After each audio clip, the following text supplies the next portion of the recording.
ನಮ್ಮ ಮುಡಗೋಳ ಗ್ರಾಮದ ಪ್ರಖ್ಯಾತ ಪತ್ರಕರ್ತರಾಗಿರುವಂಥ ಶ್ರೀ ಪ್ರಕಾಶ್ ದೊರೆ ಅವರು ಸುಮಾರು 2-3 ವರ್ಷಗಳಿಂದ ಒಂದು ಪತ್ರಿಕೆಯನ್ನು ಶುರು ಮಾಡಿದ್ದಾರೆ. ಅದರ ಹೆಸರು ಸೆಕ್ಯುಲರ್ ವಾಯ್ಸ್ ಅಂತ. ಅದು ಸೆಕ್ಯುಲರ್ ವಾಯ್ಸ್ ಅನ್ನೋ ಒಂದು ಹೆಸರೇ ಒಂದು ಮೈ ಜುಳುಕ ಅನಿಸುತ್ತೆ. ಸೊ ಆ ಪತ್ರಿಕೆ ತುಂಬ ಈಗ ಆಲ್ರೆಡಿ ನಮ್ಮ ಈ ಯಾದಗಿರಿ ಶಾಪುರ್ ವಿಭಾಗದಲ್ಲಿ ಆಲ್ರೆಡಿ ಪ್ರಸಿದ್ಧಿಯನ್ನು ಪಡ್ಕೊಂಡಿದೆ.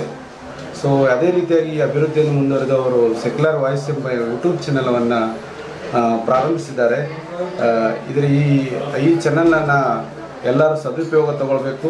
ಮತ್ತು ಈ ಚಾನಲ್ಗೋಸ್ಕರ ಅವರು ಮತ್ತು ಅವರ ಸಿಬ್ಬಂದಿಯವರಿಗೆ ತುಂಬ ಹೃತ್ಪೂರ್ವಕವಾದಂಥ ಹಾರ್ದಿಕ ಶುಭಾಶಯಗಳನ್ನು ಕೋರಿಸಲು ಇಚ್ಛೆಪಡುತ್ತೆ.